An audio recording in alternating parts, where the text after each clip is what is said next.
Napa bingung-bingung diserang wong gak gelem gawe negara Islam, jawabe gampil mawon wong gak wajib ae lho. Gawe apik gak gawe ya wis lho. Lah Indonesia enake gak gawe mergo apa? Mergo akeh wong macem-macem, enek Kristen, enek Katolik, enek Budane, enek Hindune, enek Konghucune, enek macem-macem. Dadi niku jumlahe sebab-sebab berdirinya negara yaitu mempertahankan keragaman. Kalau hari ini kita bisa bicara soal perbedaan tanpa takut dihakimi, kalau kita masih bisa saling menyapa meski berbeda keyakinan, warna kulit, cara ibadah, bahkan ideologi politik, itu sebagian kecil dari warisan tak kasat mata yang ditinggalkan oleh seseorang yang sering dianggap terlalu nyentrik untuk ukuran seorang ulama, terlalu berani untuk ukuran seorang pemimpin, dan terlalu manusiawi untuk ukuran seorang politisi. Dialah Abdurrahman Wahid, atau yang akrab kita kenal sebagai Gus Dur. Tapi Gus Dur bukan hanya nama, ia adalah sebuah cara pandang, sebuah keberanian untuk menjadi jujur dalam dunia yang penuh kemunafikan, sebuah cinta yang tidak menginginkan imbalan, tidak menuntut pengakuan. Dalam dirinya, agama dan kemanusiaan tidak pernah saling bertentangan, justru saling meneguhkan. Lahir dari keluarga besar Nahdlatul Ulama, ia lahir pada 7 September 1940. Gus Dur tidak pernah benar-benar bisa dipisahkan dari dunia pesantren. Ia cucu dari ulama besar Hadratus Syekh Kiai Haji Hashim Asy'ari, pendiri NU, dan anak dari Kiai Haji Wahid Hashim, Menteri Agama pertama Indonesia. Tapi sejak kecil, Gus Dur sudah menunjukkan gejala berbeda. Ia menyukai buku, menyerap wacana dari berbagai sumber, dan tidak pernah membiarkan batasan tradisional menghalangi hasrat intelektualnya. Ia membaca bukan hanya kitab-kitab kuning, tapi juga literatur barat, pemikiran Marx, tulisan-tulisan eksistensialis, bahkan karya sastra. Baginya, mencari kebenaran tidak cukup hanya dari satu mata angin. Kebenaran harus dipahami sebagai sesuatu yang bersifat hidup, bergerak dan kadang datang dari arah yang tidak kita duga. Perjalanan intelektual Gus Dur tidak pernah linier. Dari pesantren Tebu Ireng ia melanjutkan ke Universitas Al-Azhar di Kairo, namun kecewa karena sistemnya terlalu kaku dan tidak merangsang kebebasan berpikir. Ia lalu pindah ke Baghdad dan lebih menikmati suasana intelektual di sana. Tapi ia tidak berhenti sampai di situ. Gus Dur terus melahap pemikiran-pemikiran dari dunia barat, termasuk filsafat, sastra, teori politik, dan sejarah peradaban. Bukan untuk menjadi liberal sebagaimana tuduhan banyak orang, tapi karena ia ingin memahami manusia secara utuh. Pemikiran Gus Dur dibentuk bukan oleh satu mazhab atau satu tradisi, melainkan oleh keberaniannya menjelajahi semua kemungkinan pemahaman. Baginya, agama adalah jalan menuju kemanusiaan, bukan sebaliknya. Gus Dur menolak jika agama dipakai sebagai alat kekuasaan. Ia berulang kali menyuarakan bahwa membela Tuhan adalah tindakan yang tidak masuk akal, karena Tuhan tidak membutuhkan pembelaan. Yang harus dibela justru adalah manusia-manusia yang dipinggirkan, ditindas, dilupakan. Maka tak heran jika Gus Dur dikenal sebagai pembela minoritas, dari kaum-kaum yang selama ini dipinggirkan, tak dianggap dan selalu diintimidasi. Tapi ia tidak membela karena ingin dianggap liberal. Ia membela karena dalam hatinya, agama tidak akan pernah lengkap tanpa keadilan. Pemikiran Gus Dur sangat dipengaruhi oleh tasawuf, dimensi spiritual Islam yang menekankan cinta, kesadaran batin, dan pencarian akan hakikat. Ia belajar banyak dari tokoh-tokoh seperti Jalaluddin Rumi, Ibnu Arabi, dan Al-Ghazali.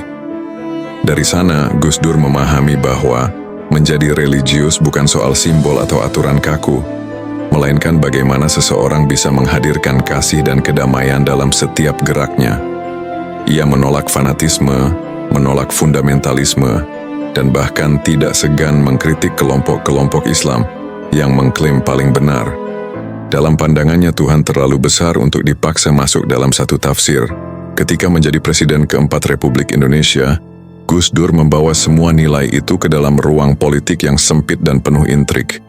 Ia membuka jalan bagi pengakuan etnis Tionghoa, mencabut larangan budaya mereka, serta menghapus diskriminasi agama Konghucu.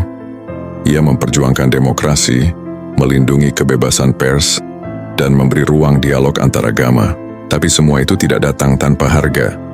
Ia harus berhadapan dengan elit politik yang gerah pada kebebasan, Ia dijatuhkan secara politis hanya dalam waktu 2 tahun. Tapi ia tidak marah, karena sejak awal Gus Dur tidak pernah melihat jabatan sebagai tempat menimbun kekuasaan, melainkan sebagai tempat menebar makna.